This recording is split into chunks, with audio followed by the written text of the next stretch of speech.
Hello everyone, welcome back to my YouTube channel. I'm Stuti and I have been doing this lazy productivity series in which I give book reviews of the things that I have read recently. It's supposedly the smart way to procrastinate. I read this quote that learning is a smart person's favorite way of procrastination. So let's procrastinate smartly today by reading these books, or rather listening to my book reviews of these. So the first book that I want to talk about is The Mountain Is You by Brianna Wiest.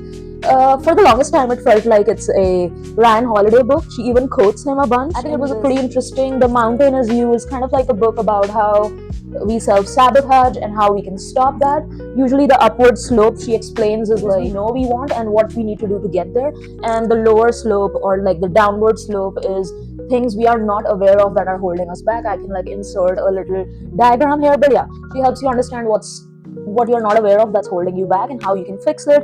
I think it was a pretty interesting read. It was a little bit generic and pulling things from everywhere that I have read. Towards the end, I felt it was just quoting other self-help books like Courage to Be Disliked, like the actual titles of the other self-help books. But I think it was a good pick-me-up read at a time that I really needed. The concept that really helped me was we usually struggle or face resistance when we are in kind of like we are on the right path, is when we have a tendency to ruin it so that we can be back in survival mode, which is where we find us to have the most momentum. But we should actually be comfortable being okay with being in the thriving mode and go to the next step, which is the self-actualization. I see this in my life a lot. What I'll usually do is I'll get really comfortable, for instance, in my career, and instead of like taking the next step, I would start missing the times when I was looking for a job, because that kind of momentum that comes from, oh, I need to figure out where I'm going to live, and the visa situation, which is not the case anymore, but still it's like where my next paycheck will come from. I used to joke, which is not a nice joke, that, oh, I'm so much comfortable in doing the case study and interviewing phase than I am in actually doing the same thing for the same person over and over, which has had me consider freelancing or doing small projects for different companies or going into a more consulting for different clients kind of a role. But no, I think we need to learn how to be happy in the mundane. I have found other ways to seek novelty in my life, which is something that I'll talk about later in this video. Back to this book, it tells you how you don't have to demote yourself to survival mode instead of thriving mode to feel something and feel that inertia and momentum. You can also think about reinventing yourself to level up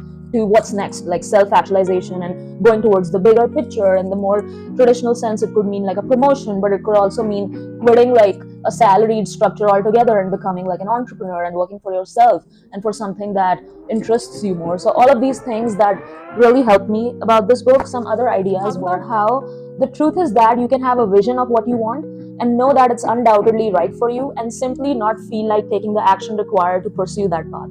This was something that I also saw in an Ali Abdal recent video, where he was talking about how the feeling of not doing an action and the intention of wanting to do an action, they don't have to be the same. Like, not feel like doing something and want to do it, they don't have to align. I think he quotes it better. I can insert the video over here. But yeah, it talks about how you are never going to be happy initially, even if something is going to bring a net positive in your life. We will not feel happy initially, no matter how right those actions are. It goes a little bit into like how to handle negative emotions. It talks about like what each of those mean, just the general emotional intelligence stuff, which, by the way, read this book, very generic, don't read it. It was not helpful. This one was more. But yeah, it basically talks about how, for instance, anger, you can alchemize it into motivation. If you're feeling angry, it means it's a transformative emotion and it's not negative per se. Each negative emotion means something else, and you can alchemize it into something positive. Resentment teaches us that other people are under no obligation to live up to our ideas of them. That was really helpful. Book also, like The Ego is the Enemy, that I talked about. It was an uncomfortable but necessary read, but comfort and growth don't happen simultaneously. Again, the idea of our brain is designed to resist what we really want. If you have to change your habits in any capacity, you should do like micro shifts. If I wanted to meditate, eat healthy, go to the gym, be more focused, wake up early, I shouldn't do all of those or expect myself to do all of those like all together. I like the concept of something called the giggle goal. If I were to do just 15 minutes of running, or like a mile of running, or 1 kilometer of running, someone would laugh at me, like especially people who are in better shape. They'll be like, oh, are you stupid? Like, they would giggle that she only ran 1 kilometer. But you have to start with a giggle goal, something really small that would probably be laughable by conventional audience in your life, but that is the path towards habit in a bigger capacity in your life. So start with a giggle goal, or like a micro shift. Basically, you wouldn't even notice the change or like make unnoticeable changes of that habit that you're trying to introduce in your life, like reading 5 pages of a book. That's a giggle goal to me. For example, psychological page 122 talks about like our cognitive biases. Anyone who's well versed in psychology would already know these, but it's still interesting, like confirmation biases, proof of things you already think about or the worldview that you already have. Oh, extrapolation here is what a Ryan Holiday quote: this moment is not my life, it is a moment in my life. So she does quote Ryan Holiday after all. Spotlight effect, which is when you think everyone's eyes are on you. About fear and exposure therapy, kind of. For instance, if you are afraid of something, you should think about what's the worst case scenario and be completely okay thinking about it. They try to do this by telling you think about a thing that you are not afraid of. For example, for me, I'm not afraid of living alone or being single, even for that matter, because I have done that so much in my life. I don't think it could kill me, or I'm pretty self-sufficient. So, but I am scared of, for instance, losing my job or about becoming redundant. By reading this chapter about kind of like exposure to this fear is, if you are able to do that fear and you won't be scared of it because you won't think that it has the power to end you. So my way of taking power away from my 9 to 5 and not being nervous before each manager check-in would be get a second source of income. I have contemplated teaching on the side, like math. I'm going to start that soon. Take the power away from any employer impacting my mood that much. I can get a second source of income and I can leverage my privilege. I usually feel really guilty about the fact that someone has said, oh, you rich Punjabis, or you come from like a privileged part of your country, I used to be offended, but now I'm like, yeah, okay, yeah, at any point I could move back with my parents, they would take care of me. Will it assuage my ego or will it be shameful? Maybe, but yes, I won't die if I don't have rent and food money, yes. And I should be able to be grateful and proud of, not proud, but at least grateful of the privilege that I have, in the sense that I don't have to put food on the table, especially when if it's a matter of health. I should move back with my parents. I have learned there's no shame in it. So yeah, leveraging privilege and getting a second source of income or purpose is my solution to my fear. Whatever your fear is, fear of flying, fear of being afraid of commitment, being afraid of staying single, you basically have to expose yourself a little bit to that fear, and you will learn that it has no power over you, and even the worst case scenario won't. One thing that was I kind of felt bad about was I found out that they said rumination is the birthplace of creativity. That is why you hear the neurological reason for the stereotype about depressed creatives. And that suddenly made so much sense and also made me sad that all creativity comes from rumination, and rumination is a bad habit. It also teaches you how you cannot do that. Very similar to the previous concept I've talked about usually our brains or our nervous systems are kind of like a false alarm. Usually the signals that you hear from inside of you, if you have a tendency to ruminate and worry and be anxious, it's most likely a false alarm. I even have it written on my whiteboard up there. It's most likely a false alarm. You're a new person again every 7 years. So anytime, or even if you worry too much about what people think of you, it talks about how that's not who you are, that's who you were. So even if someone from 2 years ago thinks something about you, that you are not that person anymore. Kind of like a really helpful, holistic book that takes you through a self-help journey, also takes you through a little bit of mindfulness journey.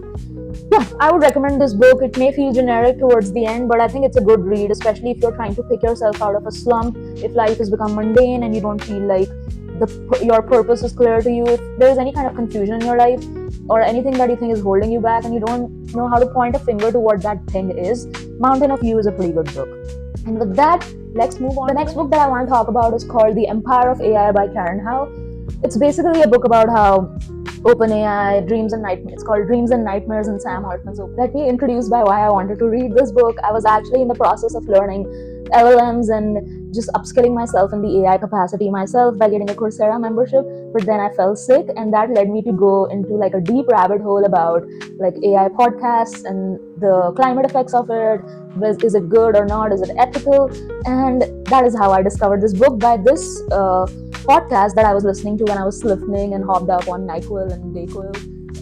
It's basically like an MIT chemical engineer degree holder and someone who actually worked in the Silicon Valley but didn't really like it in the 1 year she spent there, and ended up becoming like a tech journalist. And she went inside the Bay Area, but more like as a fly on the wall visitor journalist person, just reading and collecting data on all the Slack chats and insider information on why OpenAI was created, what kind of visions does Sam Altman have, is it ethical to create AGI, how it's going to change the world, can we regulate or govern it, Is it all genuinely going to make us all lose our jobs? Is it going to be the end of the world? Whatever.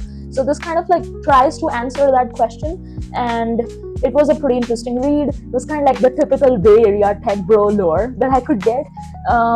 I think, okay, let me say this or preface the book review by saying this. I have lived in the Bay Area, which is possibly why I'm interested in this gossipy Slack threads and the things that were revealed in this book or talked about in this book. But I kind of already knew this book didn't come as like a total surprise for me when she talks about, okay, so one of the co-founders of and the chief scientist at OpenAI, Ilya, I believe his name. I had an ebook, so I'm gonna have to read from my computer. So yeah, Ilya had to step down because he felt there were safety concerns with OpenAI, and that of course sounded sketchy and suspicious. And then he started his own company called Safe Superintelligence. Towards the beginning, I was kind of scandalized and wondering what would have been happening at OpenAI that he had to quit his job despite having millions and open his own company with the preface, the word safe in it. And that was interesting. But when we talk about ethics of AI or ethics of in general anything in big tech, it is kind of like a meditation to power, and it is very ego-fueled. I worked in a Bay Area startup. I was kind of working or living there in like a Ron Swanson from Parks and Rec way, where like Ron Swanson works for the government but doesn't like the government. I was kind of similar, wherein my primary friend group was mostly non-tech people. I was trying to do stand-up comedy at the time, so those were my main friends. I did like my words, or like the cerebral part or the analytical brain of mine does want to still learn LLMs and still finish my Coursera course and get that certification. This book didn't scare me away from using OpenAI or thinking that it's a good product. Even though OpenAI did start as like a non-profit and just working for scientific research, and then it became for-profit. I didn't even know Sam Altman and Elon Musk were friends at one point. I found out via this book. Turned to like a for-profit. It wasn't open source at all. And I thought that was just kind of expected, just having lived there. I know like people there really chase profit, and meditative aspect of putting your head down and working on something is very therapeutic, but it is towards the end a meditation towards power and to assuage our egos and the kind of things that are conventionally looked at by like Buddhism style books as evil. And that was like not new news to me. Me and my teaching friends usually talk about the negative climate impacts of AI, like chips are used, how many calculations they can crunch per second, and the processing power of an individual computer chip and the data centers. I was already aware of that, and I was still left with a question if it's like a one-time cost of creating AGI, which is going to be a revolutionary technology. It also talked a lot about how the usual excuse of when something was brought up as a safety concern or something that is not good for the greater good of the world, they would just say something like, oh, if we don't do it, someone else will, which is a very common Bay Area quote. If I'm not going to do it, the big tech is going to do it, so maybe I could make money off of it. That is something that is very common. It's also kind of like a autobiography of Sam Altman. She starts by telling us where he grew up, what kind of talents he has, what kind of a person he is exuded in Slack threads and email conversations. One of his teachers and his mother also wanted him to be in a creative field. They thought he was a really good writer, like his English teacher, but he said, no one cares about me writing the 7th million novel. That's not going to make me rich. There was also an anecdote about how Sam Altman had to fire someone, and he reached out to him personally to offer ketamine and booze as compensation or consolation.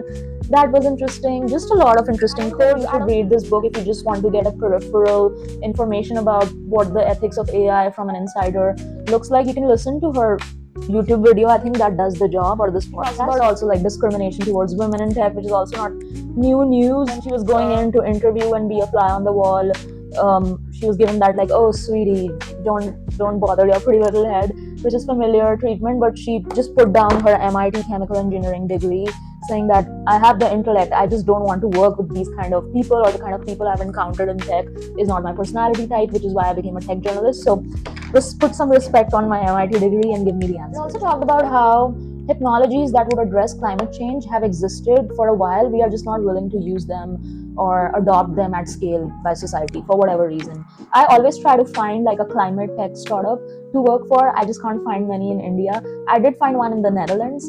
I desire to live in India now, so that didn't become a possibility. But yeah, I don't know why we don't use. Maybe it doesn't make as much money. There are all these memes floating around about how if there's an AI that finds, if there's an AGI AI solution or a Gen AI solution that is trying to cure a cancer, the VCs are less likely to throw money at it, as opposed to if we were just making a chatbot or a chat GPT wrap. She was also given like a stern, the employees of the organization were also given a stern warning to not talk to her at one point.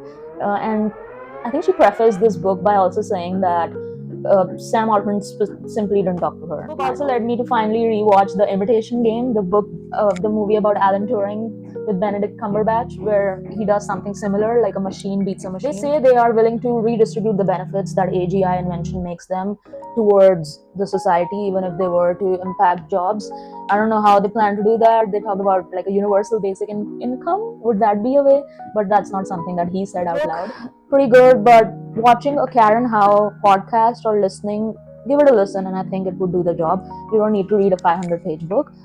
Yeah, with that, let's move on to the next book. The next books, two books that I want to talk about are kind of like a therapeutic journaling type book. One of them is called Forgive for Good by Dr. Fred Luskin, and one of the books is CBT in 7 weeks by Seth, Gillihan. I kind of like went the opposite end of the pendulum with therapy and journaling. I just thought it doesn't help at all. It leads to ruminating. That's not what men do. Men just exercise. Like, this is what my recent chat GPT query looked like when I was in the train back from my home to my apartment now. I went like the complete opposite end of ditching journaling altogether. But these two books like brought me back to journaling. Towards the beginning, Forgive for Good felt like a very generic advice that we all come up with a grievance story. We should let go of that story. Everything is just a story about how. And I never understood, like, okay, it is a story. What do I do about it? But I think this book did help towards the end, which is why I tell you to not just read or give up on a book after reading 2/3 of it. I think there was something called the HEAL method, which was H in the HEAL stood for hope. So he talks about how we should journal about if we are not able to forgive someone or ourselves. We should journal about what we wished we would like to have happen. Journaling exercise alone of writing what I wish would have happened in a case where I hold resentment or not able to forgive something or someone really helped me. And in the same way, this CBT book, which I gave up on and was about to throw away, did really help me. I did like a lot of journaling, and it has become kind of like my journal that I may return to. So I think these two books are good if you are trying to try journaling or give it another shot after giving up on it. It helps in two ways. Even if you don't believe it's going to make a difference, it does help you self-soothe instead of telling other people about something. Like, when someone is trying to hang out with you, as much as we say a friend in need is a friend indeed, we also need to not try to gain help from someone at the expense of their mental health. So now when I hang out with someone, I like to journal so that I don't trauma dump on people, especially when I'm in a new city trying to meet new people. I think journaling also helps me articulate my thoughts better if I've already thought about them, and also do brain dumps if something is worrying me.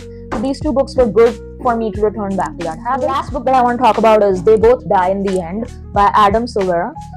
This book is what I meant to talk about when I talked about micro-novelty. I had been noticing in terms of fiction, I had only been reading a lot of thriller, psychological thriller, murder mysteries, and I read something about like beating the mundaneness of having the similar kind of work in your day job is to read fiction outside your comfort zone. So this is kind of like a young adult sci-fi queer story where there are two guys, Matteo and Rufus. As it says, they both die at the end. It's basically like a science fiction situation where there is an app or like an organization called the Death Cast that calls you and tells you you just have one day to live and you are dying in 24 hours. And it can call as many deckers. That's what people who get a call from Death Cast are called.